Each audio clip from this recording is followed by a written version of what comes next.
Hello everyone, नमस्कार। स्वागत है आप सभी का शिक्षा पाठ में केटीजी के हमारे सेशन में, जहाँ हम देखते हैं राजस्थान करंट अफेयर्स के एमसीक्यूज़।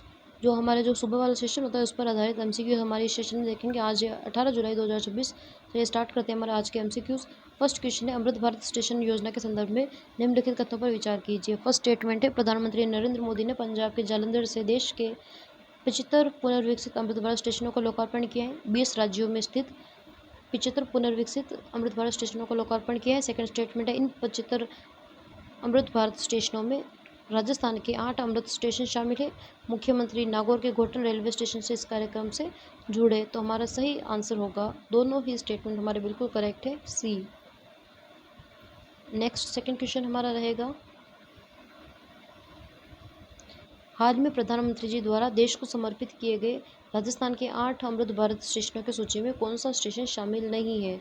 ए सोमेश्वर खेड़थल, बी गंगापुर सिटी और डीग, सी ब्यावर और पाली, डी दौसा और बाड़मेर। तो हमारा करेक्ट आंसर होगा सी, ब्यावर और पाली शामिल नहीं है, बाकी सभी इसमें शामिल है। नेक्स्ट हम देखेंगे, कथन और कारण पर आधारित क्वेश्चन है हमारा। कथन है, western dedicated freight corridor Rajasthan की आर्थिक उन्नति का एक महत्वपूर्ण स्तंभ बन रहा है, क्योंकि इस पर 567 रूट किलोमीटर लंबे कॉरिडोर पर राज्य भर में लगभग 14,700 करोड़ रुपए का भारी निवेश किया जा रहा है।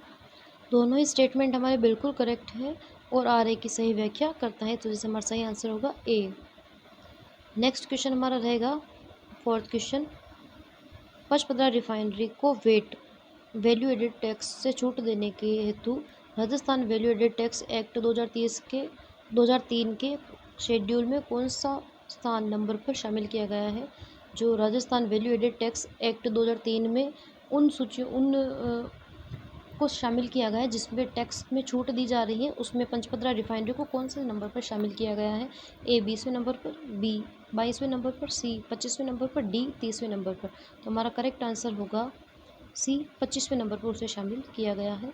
फिफ्थ क्वेश्चन हमारा रहेगा, स्टेटमेंट बेस्ड क्वेश्चन है, स्मार्ट पाइपलाइन सुरक्षा प्रणाली AIPIS के संबंध में निम्नलिखित कथनों पर विचार कीजिए। फर्स्ट स्टेटमेंट है, इस प्रणाली को बीकानेर के 18 वर्षीय छात्र मही पुरोहित ने AI और इंटरनेट ऑफ थिंग्स के आधार पर विकसित किया है।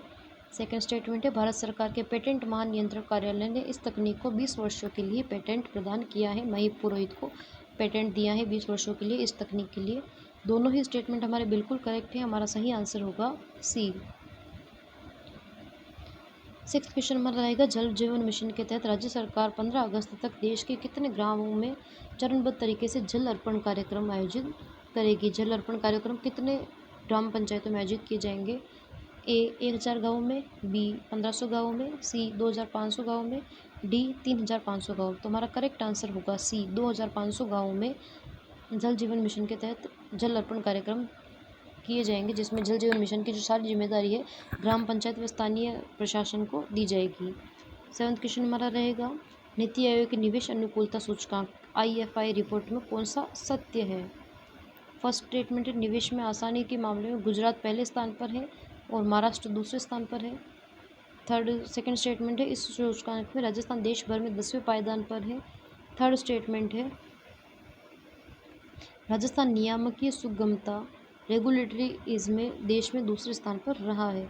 तो हमारा करेक्ट आंसर होगा, तीनों ही स्टेटमेंट हमारे बिल्कुल करेक्ट है, डी हमारा सही आंसर होगा।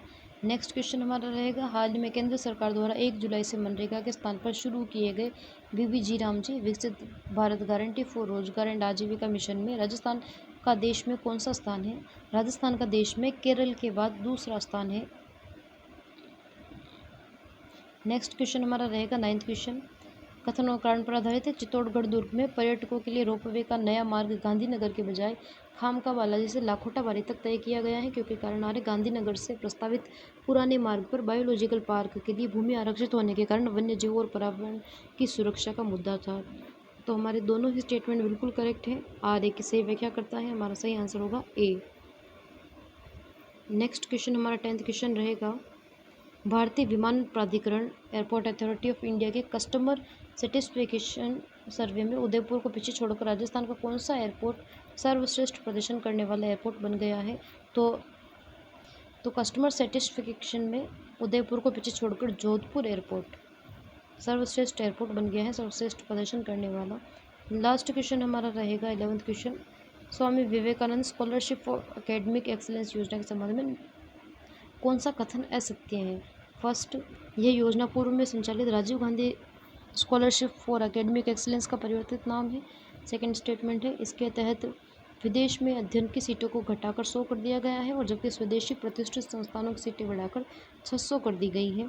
थर्ड स्टेटमेंट है, इस योजना के तहत वर्तमान में सरकार ने 8 लाख से अधिक वार्षिक आय वाले परिवारों के लिए ट्यूशन फीस सहायता में कोई कटौती नहीं की है। लास्ट स्टेटमेंट डी है, इसका उद्देश्य स्वदेशी उच्च शिक्षण संस्थानों में को बढ़ावा देना तथा सरकार पर वित्तीय बोझ कम करना। तो हमारा सही आंसर होगा कौन सा असत्य है? केवल सी असत्य है, बाकी सभी स्टेटमेंट हमारे बिल्कुल करेक्ट है। 8 लाख से अधिक वार्षिक आय वाले परिवारों पर विभिन्न जो ट्यूशन फीस है उसमें कटौती की गई है। तो आज का सेशन हमारा यही समाप्त होता है। अपने फ्रेंड्स को अधिक से अधिक सेशन को शेयर कीजिए, लाइक कीजिए एंड सब्सक्राइब कीजिए। Thank you very much.